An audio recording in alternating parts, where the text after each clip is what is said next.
হে ওয়ারাসাতুল আম্বিয়া, হে উম্মতের মধ্যে নবীর উত্তরাধিকারীরা, আজ আমরা যারা শুধুমাত্র তেলাওয়াতে কিতাব আর তালিমে কিতাবের মাধ্যমে দায়িত্ব ক্ষান্ত মনে করছি, আমাদের আরেকটা বিষয় উপলব্ধি করার বাকি রয়েছে। সেটা হলো আল্লাহর কোরআনের যে বিধানগুলো বাস্তবায়ন না করলে কোরআনের সেই বিধানগুলোর হক আদায় হয় না, দাবি আদায় হয় না। সেই আয়াতগুলোর, কোরআনের সেই বিধানগুলো একটা একটা করে সমাজে, ব্যক্তি জীবনে, পরিবার জীবনে, সমাজ জীবনে বাস্তবায়ন করা, এটাও উম্মতের ঐতিহাসিক জিম্মাদারি। এই জিম্মাদারি আদায় না করলে তালিমে হিকমতের দায়িত্ব ক্ষান্ত হবে না। আমি দৃষ্টান্ত দিলাম এতক্ষণ পর্যন্ত নামাজের দ্বারা। এবার আরেকটা দৃষ্টান্ত শুনেন। আল্লাহর কোরআনের আয়াত নাযিল হয়েছে, আস-সারিকু ওয়াস-সারিকাতু ফাকতাউ আইদিয়াহুমা জাযাআন বিমা কাসাবা নাকালাম মিনাল্লাহ ওয়াল্লাহু আজিজুন হাকীম। আল্লাহর নবী কোরআনের তেলাওয়াত করলেন, এক নম্বর দায়িত্ব আদায় হলো। এরপরে আস-সারিকু ওয়াস-সারিকাতু, চোর যদি চুরি করে, নারী হোক বা পুরুষ হোক, সেই চুরির অর্থ কি, সেই চুরির মর্ম কি, সেটা আল্লাহর নবী বুঝিয়ে দিলেন।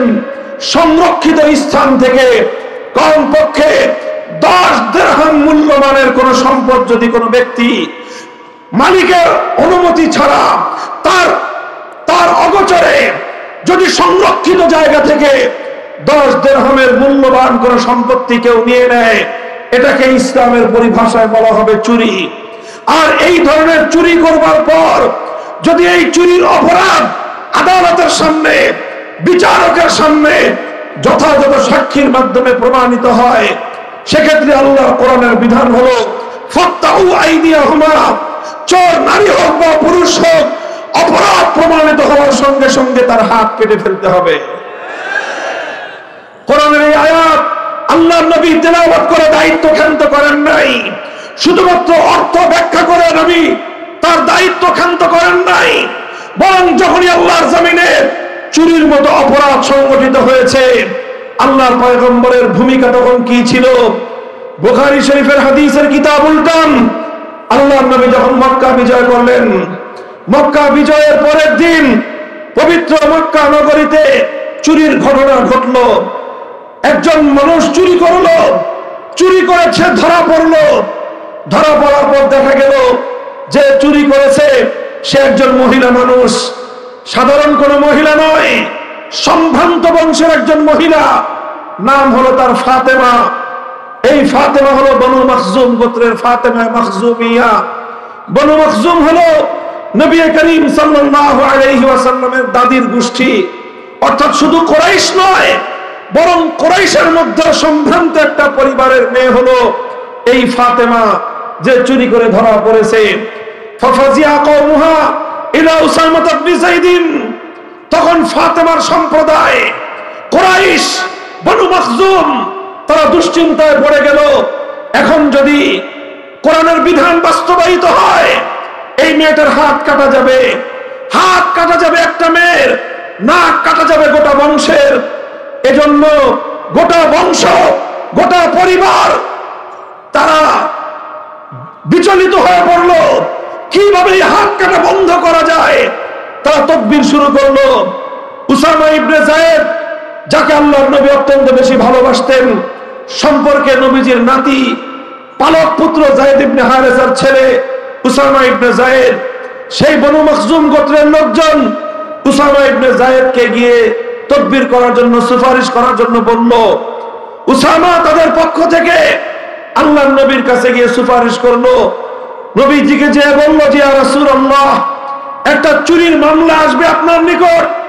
এই চুরির যে বিবাদিনী, তার যে অপরাধী, সে একজন মহিলা মানুষ, নাম তার ফাতেমা, সাধারণ কোন মহিলা নয়, তার সঙ্গে আপনার ব্লাড কানেকশন রয়েছে, আপনার রক্তের সম্পর্ক, আপনার দাদির পরিবারের লোক সে। সুতরাং যদি তার হাত কাটা যায়, শুধু বনু মখজুম গোত্রের সম্মান যাবে তা নয়, বরং তাদের সঙ্গে সঙ্গে আপনার সম্মান, আপনার প্রেস্টিজও হ্যাম্পার হবে। সুতরাং আপনি ওই মেয়েটাকে বাঁচানোর জন্য কোনো ব্যবস্থা করবেন। হাদিসের পাতার মধ্যে লেখা হয় আল্লাহ নবী হুঙ্কার দিয়ে উঠলেন, গর্জন দিয়ে উঠলেন, নবীর চেহারার রং পরিবর্তন হয়ে গেল। ফাতালাওয়ানা ওয়াজহু রাসূলিল্লাহি সাল্লাল্লাহু আলাইহি ওয়াসাল্লাম, আমার নবীর চেহারার রং লাল রক্তবর্ণ ধারণ করলো। নবীজি রাগে ক্ষোভে ফুঁসতে আরম্ভ করলেন, আর উসামাকে এক জোরে হুঙ্কার দিয়ে ধমক দিলেন, আতাসফাউ ফি হাদ্দিম মিন হুদুদিল্লাহ, উসামা, আল্লাহর কোরআনের বিধান বাস্তবায়ন হবে, সেখানে তুমি তাকবীর নিয়ে আসছো, খবরদার তোমাকে যেন আর কোনোদিন আমি এই ধরনের তাকবীর করতে না দেখি। আল্লাহর নবী ধমক দিয়ে উসামাকে নিবৃত্ত করলেন, সংশোধন করে দিলেন। নবীজি বুঝতে পারলেন অপরাধ শুধু উসামার একার নয়, তাকবীর আর এই সুপারিশ শুধু উসামার একার নয়। উসামা বালক মানুষ, অল্প বয়স্ক মানুষ, আমার স্নেহের মানুষ হিসেবে সাহস করেছে, আমার কাছে এসেছে, কিন্তু এই উসামার পিছনে গোটা কওম, আমার জাতি জড়িত। উসামার পিছনে আমার পরিবার বনু মখজুম, আমার বংশ কুরাইশ জড়িত। সুতরাং ধমক শুধু উসামা একাকে দিলে হবে না, সংশোধন করতে হবে গোটা সভ্যতার, সংশোধন করতে হবে গোটা জাতির, গোটা জাতিকে ব্যাপারে সতর্ক করতে হবে। আল্লাহ নবী এলান করলেন জাতির উদ্দেশ্যে তিনি ভাষণ দিবেন। নবীর ভাষণ হবে পবিত্র বাইতুল্লাহ শরীফের সামনে। ফালাম্মা কানাল আশিয়্যু কাম রাসূলুল্লাহ সাল্লাল্লাহু আলাইহি ওয়াসাল্লাম, বিকেল বেলা আসরের নামাজের পরে বাইতুল্লাহর সামনে দাঁড়িয়ে কাবার চত্বরে গোটা জাতিকে সমবেত করে মুহাম্মদ আরবি সাল্লাল্লাহু আলাইহি ওয়াসাল্লাম ঘোষণা করলেন, ইতিহাস লেখে, ইতিহাসের সোনালী পাতায় লেখা, আজও পৃথিবীতে অনেক জাতির নেতা, অনেক জাতির প্রেসিডেন্ট, প্রধানমন্ত্রী, বিশ্ব নেতারা বিশ্ব মানবতাকে লক্ষ্য করে জাতির উদ্দেশ্যে ভাষণ দেয়, আর আমার নবী মুহাম্মদ আরবি সাল্লাল্লাহু আলাইহি ওয়াসাল্লাম মক্কায় খেলাফত ব্যবস্থা কায়েম করার পর, কোরআনের রাজ কায়েম করার পরে তিনি একটা ভাষণ দিয়েছিলেন। ইতিহাস পাঠকদেরকে বলবো, কম্পেয়ার করে দেখো, তুলনা করে দেখো। আল্লাহ নবী বললেন, হে আমার জাতি শুনে রাখো, ইন্নামা হালাকান নাস, ইন্নামা হালাকা মান কানা ক্বাবলাকুম ইযা সারাকা ফীহিমুদ দাঈফ আকামু আলাইহিল হাদ ওয়া ইযা সারাকা ফীহিমুশ শরীফ তারাকুহু। তোমাদের পূর্ববর্তী অনেক জাতিকে আল্লাহ পাক রব্বুল আলামিন ধ্বংস করে দিয়েছেন। তাদের অপরাধ ছিল একটা অপরাধ, সেই অপরাধের কারণে আল্লাহ পাক অনেক জাতির নাম নিশানা পৃথিবীর বুক থেকে নিশ্চিহ্ন করে দিয়েছেন। তাদের অপরাধ ছিল তাদের মধ্যে যখন কোন প্রভাবশালী ব্যক্তি চুরি করত, অপরাধ করত, কোন প্রভাবশালী ব্যক্তি, সম্ভ্রান্ত পরিবারের কেউ, কোন সম্পদশালী মানুষ, কোন ক্ষমতাবান মানুষ, কোন মন্ত্রীর দুলাভাই, কোন এমপির শালা, কোন নেতার ভগ্নিপতি, অথবা কোন নেতার আপনজন, কোন বড় নেতা নেত্রীর সন্তান, এই জাতীয় মানুষ যখন চুরি করত, অপরাধ করত, তখন তারা নানাভাবে ঘুরিয়ে পেঁচিয়ে সেই সম্ভ্রান্ত শক্তিমান প্রভাবশালী লোকদেরকে তারা মুক্ত করে দিত। ওয়াইজা সারাকা ফীহিমুদ দাঈফ আকামু আলাইহিল হাদ। আর ওই একই অপরাধ যখন সমাজের মধ্যে কোনো দুর্বল মানুষ করত, কোন খেটে খাওয়া মেহনতি মানুষ, কৃষক, শ্রমিক, রিকশাওয়ালা, ঠেলাগাড়ি চালক, নৌকার মাঝি, রাস্তার টোকাই, এই ধরনের দুর্বল মানুষরা যখন কোনো অপরাধ করত, যেই অপরাধে মন্ত্রী দুলাভাইয়ের বিচার হয় নাই, যেই অপরাধে এমপির শালার বিচার হয় নাই, যেই অপরাধে শিল্পপতির বিচার হয় নাই, যেই অপরাধে নেতা নেত্রীর বিচার হয় নাই, সেই অপরাধ দুর্বল, গরিব, মেহনতি মানুষ করবার পর তার উপরে আইনের শাসন 100 ভাগের জায়গায় 200 ভাগ কায়েম করা হতো। আল্লাহ নবী বললেন, যখন সমাজের মধ্যে বৈষম্য তৈরি হয়, যখন সমাজে বৈষম্য তৈরি হয়, একই অপরাধ করার পরে একজনের বিচার হয় না, আর একজন বছরের পর বছর কারাগারে অন্ধকার প্রকোষ্ঠে দিন গুজরান করে। যখন একই অপরাধ করবার কারণে সরকারি দলের লোকদের বিচার হয় না, বিরোধী দলের লোকজন যুগের পর যুগ তাদেরকে কারাগারে অন্ধকার প্রকোষ্ঠে 10টা সাজা কাটতে হয়। একই অপরাধ করলে প্রধানমন্ত্রীর সন্তানের বিচার হয় না, বিরোধী নেত্রীর সন্তানের বিচার হয়। এই যখন সমাজের মধ্যে বৈষম্য তৈরি হয়, সমাজে যখন বৈষম্য তৈরি হয়, আল্লাহ রাসূল বলতেছেন হালাকান নাস, এই বৈষম্য এমন এক অপরাধ, এই বৈষম্য যেই সমাজে কায়েম হয়, যেই সমাজে বৈষম্য দেখা দেয়, আল্লাহ পাক রব্বুল আলামিন সেই সমাজকে ধ্বংস করে দেন। মুহতারাম হাজিরিন, সুতরাং আল্লাহর নবীর পরে যেই কথাটা বললেন, সে কথা যদি হাদিসের কিতাবে সহিহ হাদিসে বর্ণিত না থাকতো, বুখারীর হাদিসে যদি বর্ণিত না থাকতো, মুখে উচ্চারণ করতে আমরা সাহস পেতাম না। আল্লাহর নবী বললেন, ওয়াল্লাহ লাউ আন্না ফাতিমা বিনত মুহাম্মাদিন সারাকাত লাকাতাতু ইয়াদাহা, আমি আল্লাহর নামে শপথ করে বলছি, আমার দাদির গোষ্ঠীর, আমার রক্তের সম্পর্কের, আমার বংশের ফাতেমা নয়, আজ যদি আমি নবী মুহাম্মদুর রাসূলুল্লাহর কলিজার টুকরা, এই পৃথিবীতে আমার সবচেয়ে আদরের দুলালী, আমার সবচেয়ে প্রিয়তম, আমার আদরের কন্যা ফাতেমা বিনতে মুহাম্মদ যদি আজকে চুরি করে ধরা পড়তো, আল্লাহর কসম খেয়ে বলি, আল্লাহর কোরআনের বিধান বাস্তবায়ন করতে গিয়ে আমি তার হাত কেটে দিতাম, এতটুকু দ্বিধা আমি করতাম না। হে মুসলমান, হে উম্মতে মুহাম্মাদিয়া, হে কোরআনের ধারক বাহক, কোথায় আজ তোমরা ঘুমিয়ে আছো? বৈষম্যহীন সমাজ গড়া এটা শুধুমাত্র বৈষম্য বিরোধী ছাত্র নেতৃবৃন্দের দায়িত্ব নয়। মনে রাখবে, আবার বলছি, বৈষম্যহীন সমাজ গড়া, বেইনসাফপূর্ণ সমাজ গড়া, বেইনসাফি, জুলুম, শোষণ, স্বৈরতন্ত্রের বিরুদ্ধে লড়াই করা, এটা শুধু বৈষম্য বিরোধী ছাত্র নেতৃবৃন্দের দায়িত্ব নয়, এটা সর্বপ্রথম দায়িত্ব তাদের যাদের পক্ষে আল্লাহ পাক রব্বুল আলামিন আসমানী কিতাবের ইলম রেখেছেন। এটা সর্বপ্রথম দায়িত্ব তাদের যাদেরকে আল্লাহ পাক ওয়ারাসাতুল আম্বিয়া, নবীর আম্বিয়াদের ওয়ারিস এবং উত্তরাধিকারের গৌরব এবং মর্যাদা দিয়েছেন। আল্লাহর কোরআন কি বলেছে? সূরাতুল হাদীদ পড়ো, তেলাওয়াত করো। কেন আল্লাহ পাক যুগে যুগে কিতাব নাজিল করেছেন? কোরআন দুনিয়াতে কেন এসেছে? আদম আলাইহিস সালাম থেকে নিয়ে আখেরি নবী মুহাম্মদুর রাসূলুল্লাহ সাল্লাল্লাহু আলাইহি ওয়াসাল্লাম পর্যন্ত সমস্ত নবী দুনিয়াতে কোন মাকসাদে এসেছেন? উসুলি মাকসাদে বিআসাতে আম্বিয়া কি? আল্লাহর কোরআন বলতেছে, লাকাদ আরসালনা রুসুলানা বিল বায়িনাত ওয়া আনজালনা মাআহুমুল কিতাবা ওয়াল মিজান লিয়াকুমান নাসু বিল কিসত। আল্লাহ বলেন, যুগে যুগে আমি আসমানি কিতাব নাজিল করেছি, আসমানি শরীয়ত নাজিল করেছি, আমি আমার সমস্ত নবী রাসূলদেরকে প্রেরণ করেছি। তার অন্যতম একটা উদ্দেশ্য হলো লিয়াকুমান নাসু বিল কিসতি, মানব সমাজের মধ্যে ইনসাফ কায়েম করা, মানুষের সমাজে ইনসাফ কায়েম করা। সুতরাং বেইনসাফের বিরুদ্ধে লড়াই করা, জুলুমের বিরুদ্ধে লড়াই করা, বৈষম্যের বিরুদ্ধে লড়াই করা সর্বপ্রথম তাদের দায়িত্ব যাদের বুকে কোরআনে পাকের ইলম রয়েছে। সর্বপ্রথম তাদের দায়িত্ব যাদেরকে আল্লাহ পাক আম্বিয়ায়ে কেরামের ওয়ারিস, নবুয়তের উত্তরাধিকারী দিয়েছেন।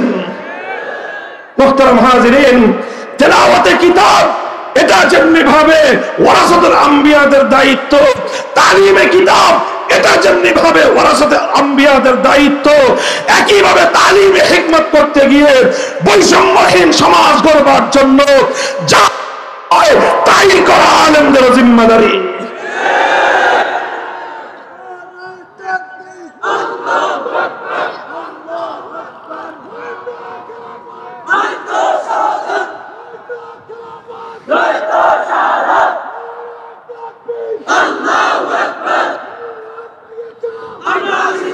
আমরা এই কথাগুলো যখন বলতে যাই, আমাদের কাছ থেকে এক শ্রেণীর মানুষ শুধুমাত্র ওয়াজ আর নসিহত, শুধুমাত্র আমলের নসিহত শুনতে চায়। আমাদের কাছ থেকে কিছু মানুষ শুধুমাত্র নামাজ রোজার ইবাদতের বয়ান শুনতে চায়। আমরা যখনই বৈষম্যের বিরুদ্ধে কথা বলি, আমরা যখন জুলুমের বিরুদ্ধে কথা বলি, আমরা যখন অন্যায় এবং অবিচারের বিরুদ্ধে কথা বলি, আমরা যখন জাতির স্বার্থ নিয়ে কথা বলি, তখনই আমাদের কণ্ঠ স্তব্ধ করে দেওয়ার জন্য পাশ্চাত্যের দালাল শক্তি, ইসলাম বিরোধী শক্তি তখন আমাদের কণ্ঠ চেপে ধরবার চেষ্টা করে। সেই আগল ভাঙার সময় এসেছে, সেই জড়তা ভাঙার সময় এসেছে। আগামী দিনে আমরা কথা বলবো, শুধু কথা বলবো না, বৈষম্যহীন একটি সমাজ গড়বার জন্য যদি যুদ্ধ করতে হয় যুদ্ধ করব, লড়তে হলে লড়াই করবো। আমরা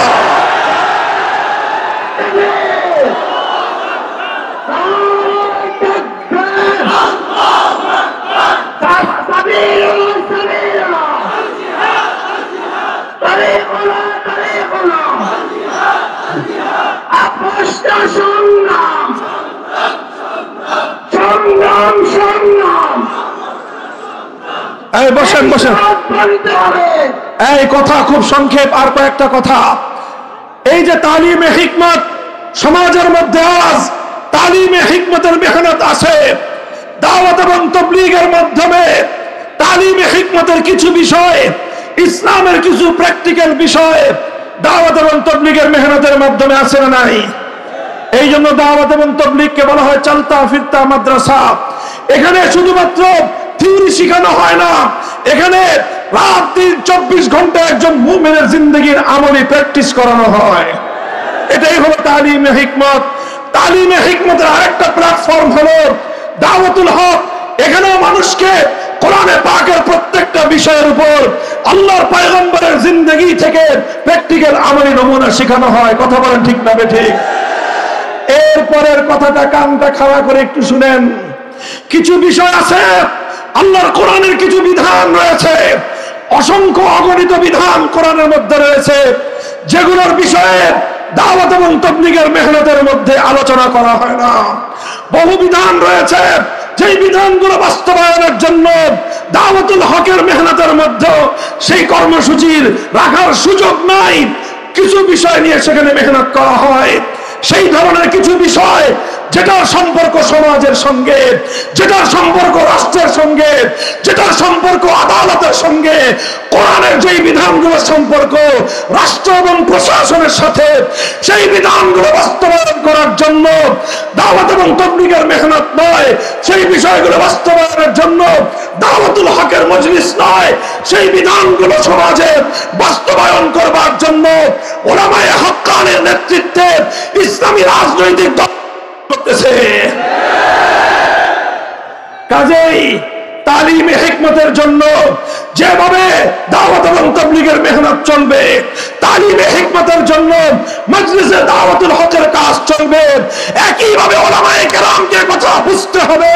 কোরআনের অসংখ্য বিধান বাস্তবায়নের জন্য সিয়াসতে ইসলামিয়া, সিয়াসতে শরঈয়া, আল্লাহর কোরআনের রাজনীতি পরিচালনা করা উম্মতের অপরিহার্য ফরিজা এবং জিম্মাদারি।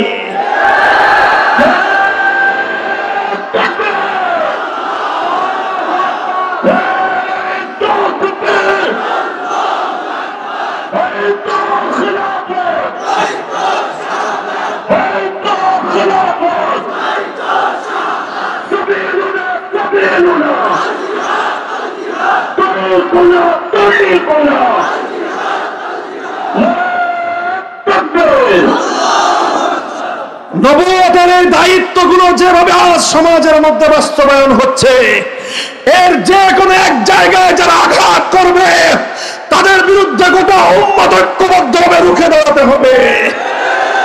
তেলাওয়াতে কিতাবের মার্কাজ যদি আমাদের কোন মক্তব হিফজখানার বিরুদ্ধে কেউ চোখ তুলে তাকাবার চেষ্টা করে, সে চোখ উপড়ে ফেলতে হবে। তালিমে কিতাবের মার্কাজ মাদারেস গুলোকে যদি কেউ নেগলেক্ট করবার চেষ্টা করে, অসম্মান এবং অপমান করে মাদারেস গুলোকে ধ্বংসের যদি কেউ পায়তারা করে, তার কালো হাত ভেঙে গুড়িয়ে দিতে হবে। একইভাবে দাওয়াত এবং তাবলীগের মেহনতকে ধ্বংস করবার জন্য আন্তর্জাতিক ইহুদিবাদী এবং হিন্দুত্ববাদী চক্রান্তকে রুখে দেওয়ার জন্য আলেম সমাজ তাই করবে।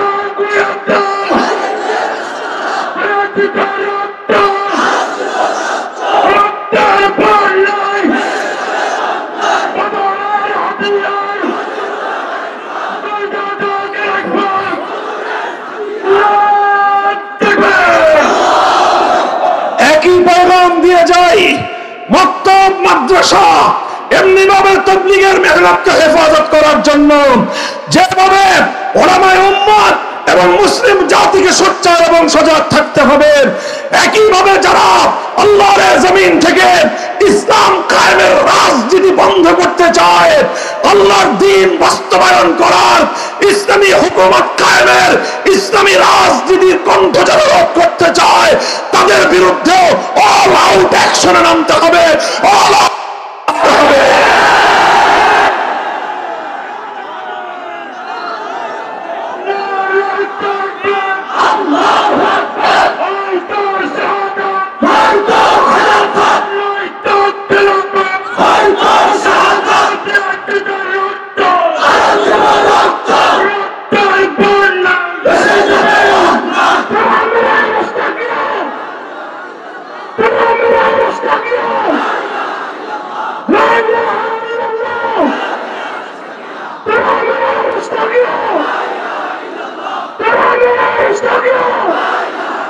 সংগ্রামী সাথী ও বন্ধুগণ, এই কথা খুব ভালো করে মনে রাখবেন।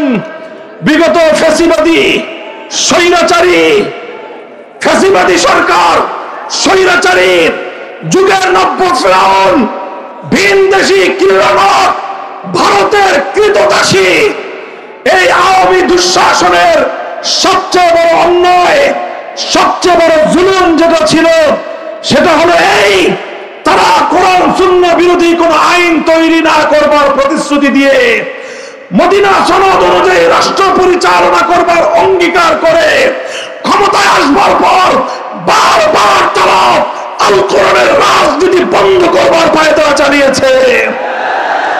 যারা ইসলামী সমাজ ব্যবস্থার কথা বলে, যারা ইসলামী রাজনীতির কথা বলে, তাদের টুটি চেপে ধরবার চেষ্টা করেছে। ফ্যাসিবাদের বিরুদ্ধে যারা লড়াই করেছে, সর্বাগ্রে রক্ত যারা দিয়েছে, তারা হলো হেফাজতে ইসলামের এই ফ্যাসিবাদের বিরুদ্ধে দ্বিতীয়ত যারা রক্ত দিয়েছে, তারা 2021 সালে মোদী বিরোধী আন্দোলনে হেফাজতে ইসলামের নেতৃবৃন্দ কর্মীরা। তৃতীয়ত যারা রক্ত দিয়েছে, তারা জুলাই আগস্টের 2000 বিপ্লবীরা। কাজেই মনে রাখতে হবে, শাহাদাতের যে রক্তের নজরানা আল্লাহর জমিনে দেওয়া হয়েছে, তার সবচেয়ে বেশি রক্ত গিয়েছে দেশে ইসলামপন্থীদের, সবচেয়ে বেশি রক্ত দিয়েছে আল্লাহর নবীর সৈনিকেরা, সবচেয়ে বেশি রক্ত দিয়েছে মাদ্রাসার ছাত্র শিক্ষকেরা। সুতরাং এই আগস্ট বিপ্লব পরবর্তী বাংলাদেশে যদি কেউ ইসলামী রাজনীতির ব্যাপারে, ইসলাম কায়েমের আন্দোলনের ব্যাপারে কোন ধরনের কটূক্তি করবার দুঃসাহস দেখায়, তার জিভ টেনে ছিঁড়ে ফেলতে হবে।